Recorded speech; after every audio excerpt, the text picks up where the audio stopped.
All right, welcome to our webinar, Campus Safety at Texas Tech. We are excited to have all of you joining us today. My name is Christine Self with Parent and Family Relations, and joining me today are Sergeant Clint Jaxtis from the Texas Tech Police Department, Dr. Kimberly Simone from Title IX, and Claire Navarez from Clery Compliance. This webinar is part of our Red Raider Family webinar series, where we share information on topics of interest to parents, families, and supporters of our students. We hope this webinar will help you understand some of the campus safety resources available to your students. We plan to keep the webinar to about 30 minutes or so, and if there's time at the end, we'll open it up for questions using the Zoom Q&A feature. In the meantime, feel free to type in your questions throughout the presentation. We have some folks working behind the scenes to answer those for you. Again, we are recording this session and posting it to our website so that you'll be able to review it again later or share with others.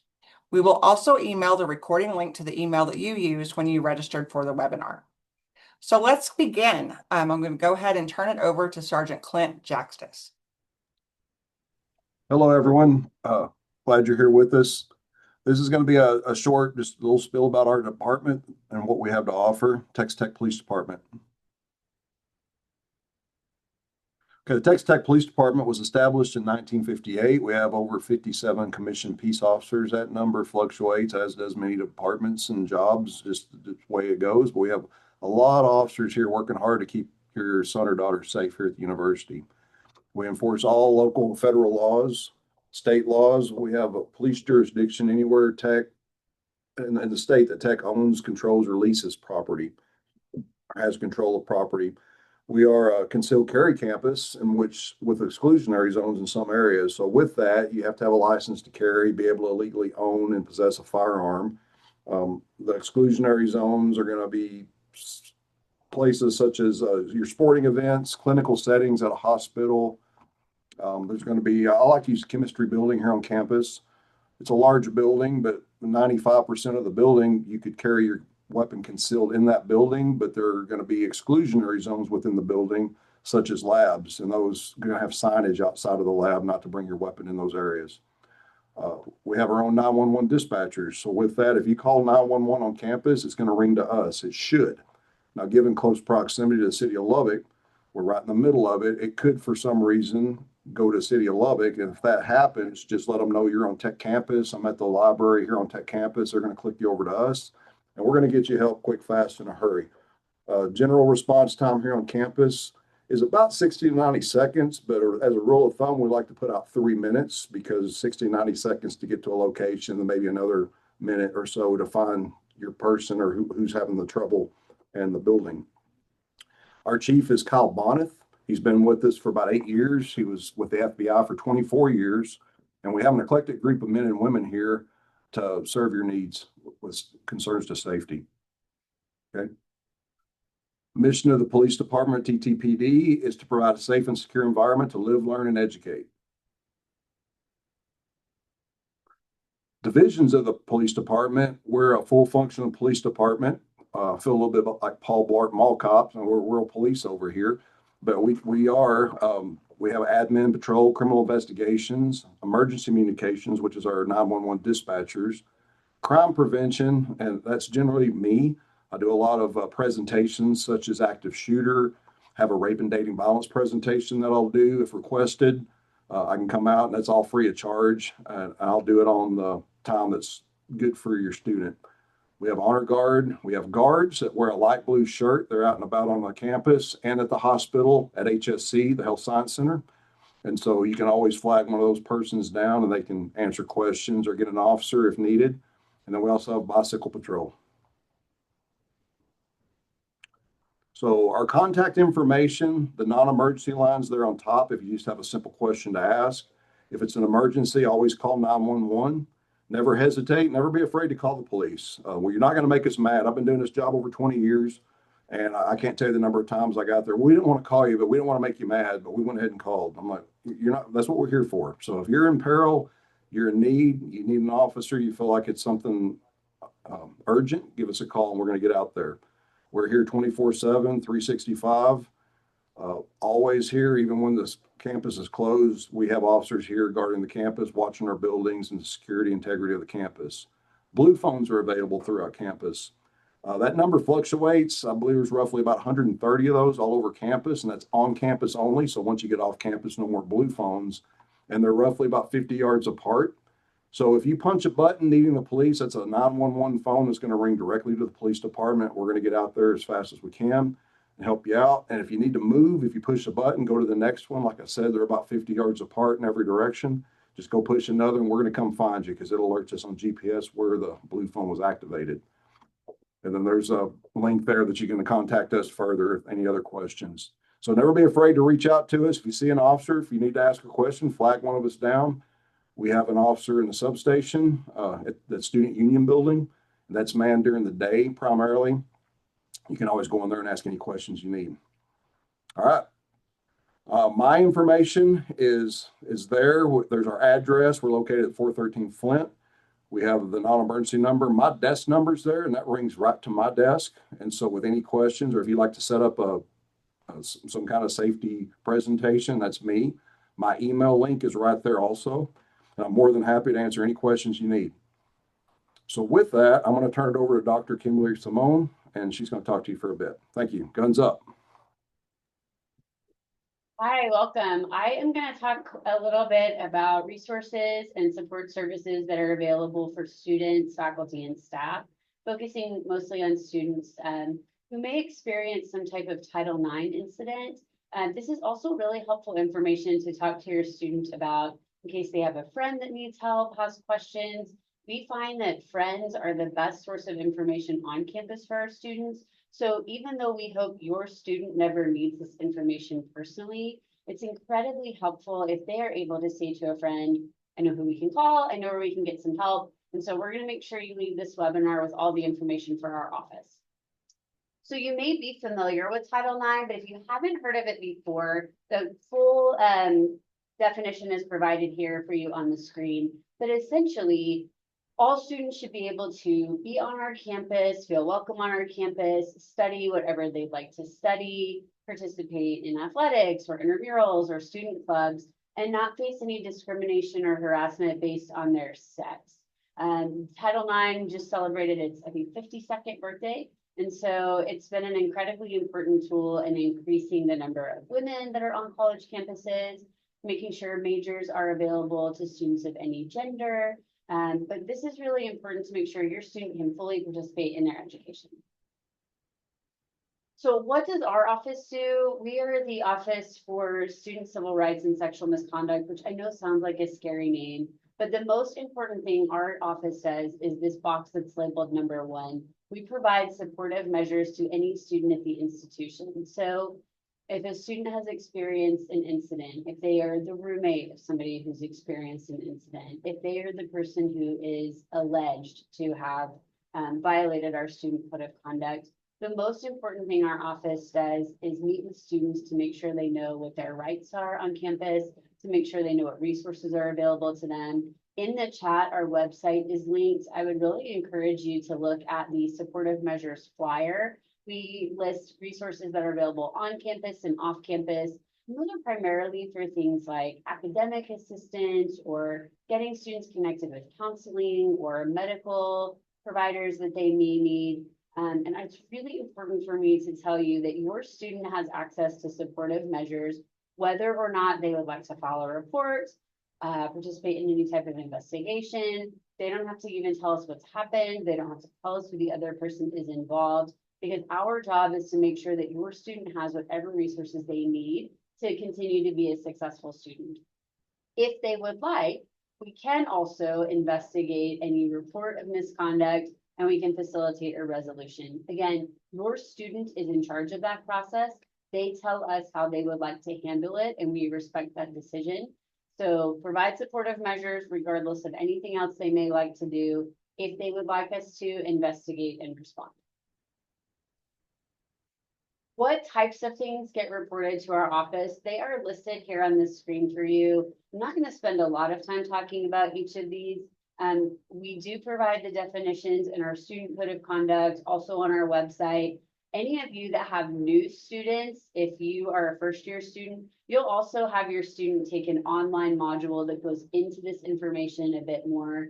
But essentially, students end up connected with our office because something has happened to them that was without consent, that was against what they wanted. There's been some type of relationship violence or unwanted behavior. Our office addresses all of those things, whether the conduct was on campus, off campus, if they were home for summer break, if they were on spring break, regardless of whether the other person is a student or an employee, somebody they met in the community. Our office wants to assist with any of these questions that students may have.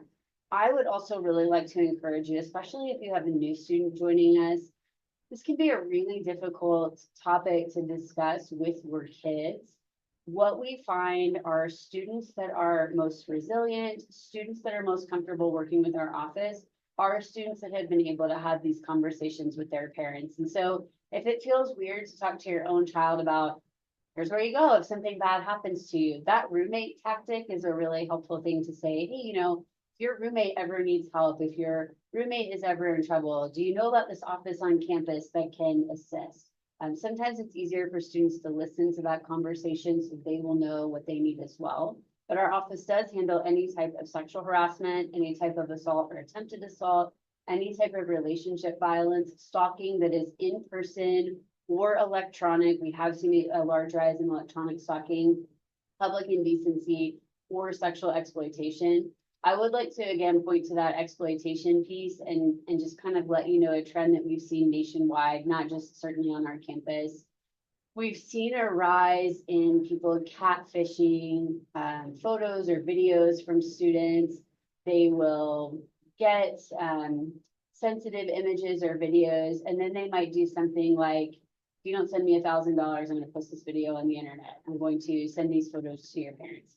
So those are, of course, things our office can assist with. Again, really helpful conversations to have with your students about what your family's values are regarding these topics, regarding how we can protect your students, how they can come forward if they need any assistance. But any of the things on this slide are areas that our office can assist with. We also have special assistance, protections, provisions for our pregnant and parenting students. This is a series of state laws that were passed in the last legislative session. So these went into effect in September of 2023. But essentially our job at Texas Tech, if your student is pregnant or has a child, our job is to make sure that they are able to complete their education, that they have that access to education. So most often we get questions about, I've had to miss for a doctor's visit, or I'm nursing, my child is sick. We have a dedicated staff member in our office that can answer any of those questions, that can work with your student. And so we want to make sure you're aware of the resources available for pregnant parenting students.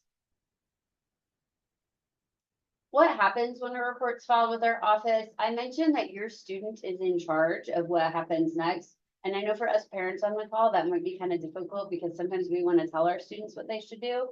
I'm a parent as well. I have to practice that in my own life. But your student gets to decide how and what our office does. So what I want to let you know is that every time our office receives a report, we are obligated by law to reach out to your student. So every employee at Texas Tech is a mandated reporter. If they become aware, they're required to report to our office. Our office is required to reach out to your student, but your student isn't required to do anything. We certainly hope they will talk with us. Again, we want to make sure they know their rights, their resources. We want to make sure they receive support. But they don't have to meet with us if they don't want to. They can meet with us virtually. They can bring an advisor with them. They can bring a friend with them. Our job is to make sure students know what all the options are, and then they can choose what's right for them. If they elect to pursue any type of a formal process through student conduct, or if they would like to pursue a criminal process, we can also help them with reporting to the police department, particularly if that's with the Texas Tech Police Department. We can assist them so they're not making multiple reports, multiple statements. Students do have an option to resolve something called an informal resolution. Essentially, that's like a mediation where students can agree to the terms of that resolution. If they don't come to an agreement, we can still move forward with the full process. Or if they don't want to do that informal resolution, we can do a process that looks more like a traditional student conduct process, that involves a disciplinary hearing and an outcome. How can you file a report? We at the university have tried to make it as easy as possible for any student to make a report. So essentially, your student can talk to anyone on campus that they feel comfortable with. They can talk to their community advisor in their residence hall, a trusted faculty or staff, a coworker. They can talk to us certainly, but sometimes your students don't know who we are, so we're not their first choice. We understand that. So we've listed some options here for you. Again, your students will get this information in their online module. We provide this information at our tabling events, through residence halls and other places. But students can contact our office to file a report directly. They can make a report online. We also have an anonymous texting report service that's available through the Dean of Students website. They can report anywhere that they receive counseling services. So on campus, we have the Student Counseling Center, the Family Therapy Clinic, or the Psychology Clinic. They can also make a report if they go through student help. And then certainly if a student would like to report to law enforcement, we do have, as Sergeant Jax has mentioned, we do have a sworn police department on campus. Or if an incident happens off campus, we can help the student report to the Lubbock Police. I would really encourage you to get your cell phone and scan this contact card. What this will do is it'll just save a contact in your phone that has several really helpful numbers for your student. It has all the information that I've just gone over in this presentation, but it also has a link to the Dean of Students office, how to call our 24-hour crisis helpline, how to get in touch with our prevention and wellness office. And so it just saves as a contact in your phone. That way, if you need this information at 2 in the morning, you don't have to remember who I am. You don't have to try to find this presentation. You just have that information saved right into your phone. There's also a little cheat sheet in there for you about how to file a report if that's needed and how to link to our campus resources and support. If you have any Title IX questions, please feel free to reach out to us. We are happy to take your call, to meet with you over Zoom. We want to make sure you have any information that you might need. And so with that, we'll finish Title IX and I will turn it over to Claire with Clery Compliance. Hello, my name is Claire Navarez. Clery is kind of all-encompassing, so I will go kind of quickly through this to ensure that there's time for questions at the end. Okay, so the Clery Act kind of originated in 1986 when Jean Clery was brutally beaten, raped, and murdered in her residence hall room. Her parents felt that the university had information about stuff that was happening on campus and that they failed to share it with the campus community, which did not allow her to take action to keep herself safe. So through their work, with legislation, they passed the Jean Clery Campus Safety Act, which encompasses a ton of other campus safety and information acts and requirements for our campus. Okay. Clery is about being timely and accurate to provide information so that the people who are on campus can make decisions that will keep themselves safe. We really want to make sure that we are transparent with information and that we provide everything that your student needs in order to make sure that they have a safe, enjoyable time while they're here at Tech. The interesting thing about Clery is it's who the incident involves. So if there is someone from out of town who comes for a football game, if something happens on campus, we are going to work with them. We are going to count that as an on-campus statistic when we report it out. It is not about only students or only faculty or staff. If it happens on campus, we will take that into consideration on if there is a safety issue within the community. These are the Clery reportable crimes. There are quite a few of them. A lot of them do follow the Title IX crimes, along with liquor, drug, and weapon violations and referrals to conduct. But as you can see, there are a lot of crimes that we do pay attention to. A lot of these will also, if we see a pattern of behavior happening on campus, that is when we may try to look into it some more and see if there's an ongoing issue like with what happened with Jean Clery, and find a way to inform the community about how they can keep themselves safe. We also keep a crime log. So Tech PD and I work together to keep an updated crime log on Tech's website.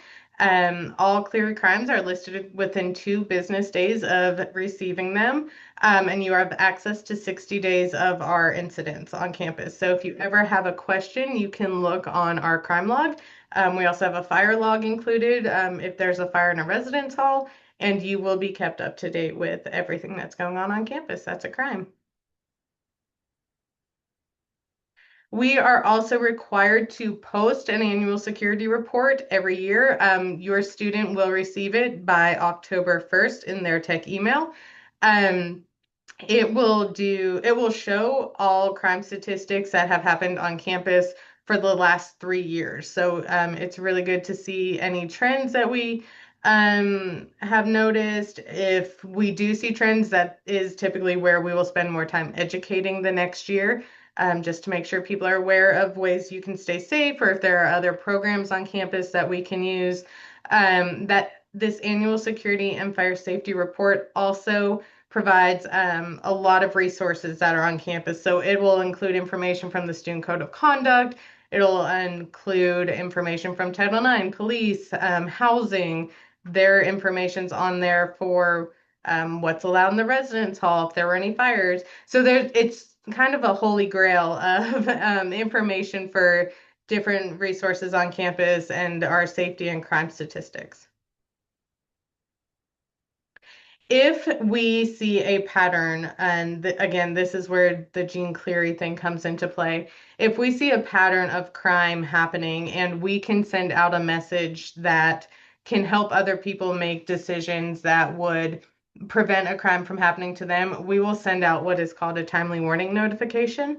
It is an email. It'll either be titled Clery Alert, Timely Warning. So for example, if we are seeing a pattern of people walking on 19th Street or 18th Street, sorry, at between the hours of 8 and 9 p.m. getting their backpacks stolen from them, we might put something out saying, hey, instead of walking here between 8 and 9 p.m. with your backpack, maybe walk with a friend or use a bus or find a ride. Or it's not about saying that there's a terrible issue going on. It's more about providing the resources that people can use to keep them out of the situation that we're seeing a pattern of.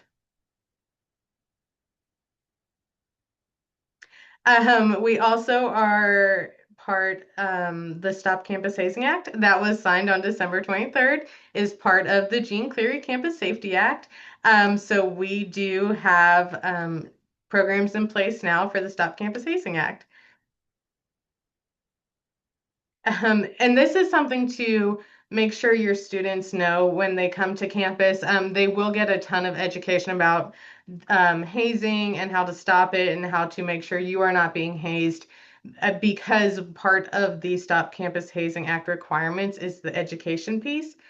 So they will get it through multiple different areas, especially if they are part of a student organization. But some things to remember is hazing is not just physical. There are all different types of hazing, and that's something that we really want students to understand is it does not have to be your stereotypical physical abuse that is hazing. There are other ways that you can, by definition, be hazed.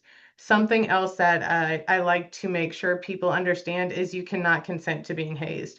So you cannot participate in any activity and say, well, I went along with the group. I didn't say no. No, hazing is not something that you can consent to. So whether you participated or not, it is still hazing and it is still legal under the Stop Campus Hazing Act. So just make sure that you have these conversations with your student too, just as a way to keep themselves safe. Like Dr. Simone said earlier, if their friend is going through something, they're seeing their roommate isn't sleeping well, just have them be able to have those conversations and listen to their gut feeling about finding a way to make sure that everyone is safe and enjoying their college education and experience. This is a great QR code This is something that Dr. Simone also spoke about, the reporting anonymous. So if you want to scan the QR code, this is a way you can do that. If they are a witness or are made aware of an incident or are hazed, they can do this report anonymously to make sure we get the information we need to figure out what's going on. Here are just some other resources as well. Again, these will be available multiple different opportunities throughout the Raider Welcome as they're getting their required trainings, the information that gets sent out. They will see these resources many times as they start their college career. The last one that is part of Clery is the Drug Free Schools Communities Act and the Drug and Alcohol Abuse Prevention Program. They will also get some information about this every semester, just about our policies related to unlawful possession, use, distribution of illicit drugs and alcohol. This QR code goes to our Risk Intervention and Safety Education Office, which is RISE. They provide resources pertaining to all kinds of substance abuse, overall wellness while their students are on campus. So this is a really great resource to make sure your student has as well, just for someone to do a check-in, just to reach out to if they need anything while they're on campus, especially when it comes to substance use and abuse. And here's my information and Dr. Simone's as well. So please don't hesitate if you ever have any questions to let us know. All right, I want to thank all of our presenters, and we would love to, we have a few minutes left. You can type in your questions using the Q&A feature. So we would love to get a couple of those answered for you. We will follow up with an email with all the links that were shared during this presentation, as well as the link to the recording and all those things. So we'd love to hear your questions. And while you're thinking of those, I did want to ask one question. I think this is going to be for Sergeant Jackstos, but we in Parent and Family Relations get a lot of questions from parents who are wondering how their students can best protect their bicycles or scooters since they are not allowed to bring those in the residence hall rooms. Sorry, I was trying to unmute.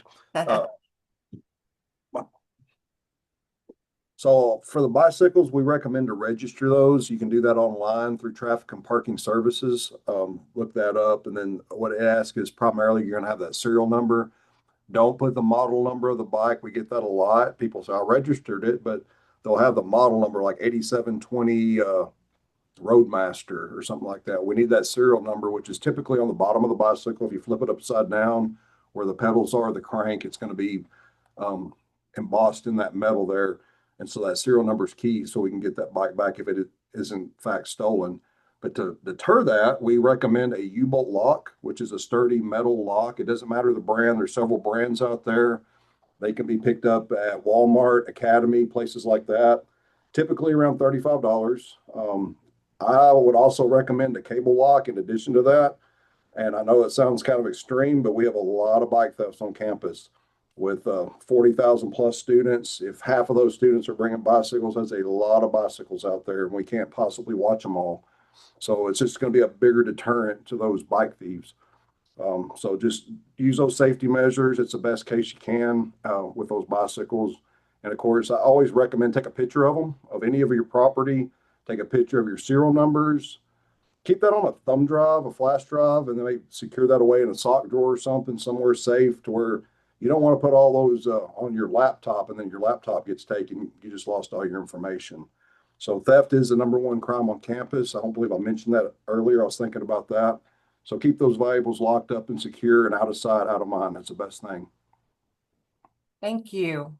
Another question that we get a lot is about how do students get a safe ride across campus late at night? And so I just wanted to share, and anyone can jump in if they have some additional information, but we do have the Tech Ride app, and we can get that link in the chat for you.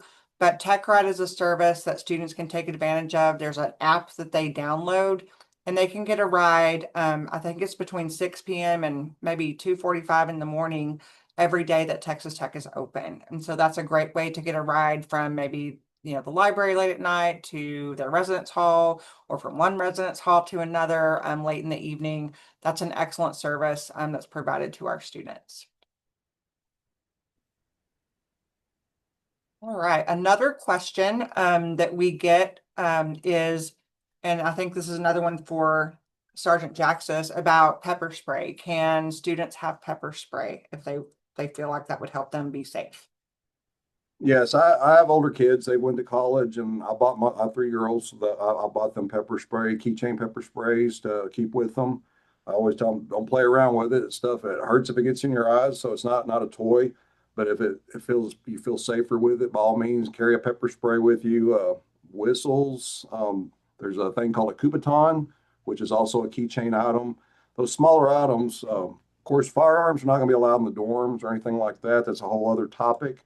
If you need to know more about that, you can contact me. We are a concealed carry campus, and so I can answer questions further about that moving forward.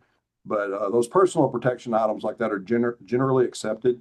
But anything past that, I would definitely check with my housing rules before you carry anything like that with you on your person. Sergeant Jaxis, I'd also like to add that one of the things we see most frequently in Title IX and Clery in cases that get reported to our office are students not locking their residence hall doors. Very good point. So really, those other items are incredibly important, and we always encourage your students to do what they feel like they need to do to be safe. But sometimes students feel really comfortable on campus, which is good. We want them to feel really comfortable, but then they forget to do the basic safety things they do in their own home. And so if you will encourage your students, lock the residence hall door, they do lock automatically. What we see is students will cover the locking mechanism. They will do things that keep their doors unlocked. That is actually what happened in the Jean Clery case that Clara mentioned earlier. The door was unlocked, the door was propped open. And so just reminding students to practice the same basic safety they would at home, lock their car doors, lock your residence hall doors. And that goes a really long way to keeping your students safe on campus. That's a really good point. Thank you for bringing that one up. And That's I actually, think, oh, sorry. I was just going to add, when they run to the restroom, that's where a lot of times it's like a quick trip to the bathroom right down the hall. And so we see that a lot. And I'm glad she brought that up, because that's a good key point. Just, I know it's inconvenient, but put that key on a lanyard or something like that and just carry it with you. And I think something that is kind of a mindset change that a lot of students don't think about is when you come to campus, you're now living within a community that has 40,000 students right here. So you're essentially in a small town already. So you're going to have this people walking by your door more than you would at home. You're going to have a lot more interaction. So it's also something that you have to be a little more proactive with too. All right, well, we are at time. That doesn't mean you have to get off the webinar. We would love for you to take our survey and tell us how we did today. And also feel free to keep typing in those questions. We will stay behind for a few minutes here to get those answered for you. Thank you all for joining us today. Thank you to all of our presenters. And please do not hesitate to reach out to any of us. You see our contact information on the screen for you, along with that survey link. And know that I'm going to follow up with you all later on today with link to the slides that were presented, all of the links that were shared, as well as that recording that we're making. So thanks, everyone. Have a great rest of your day.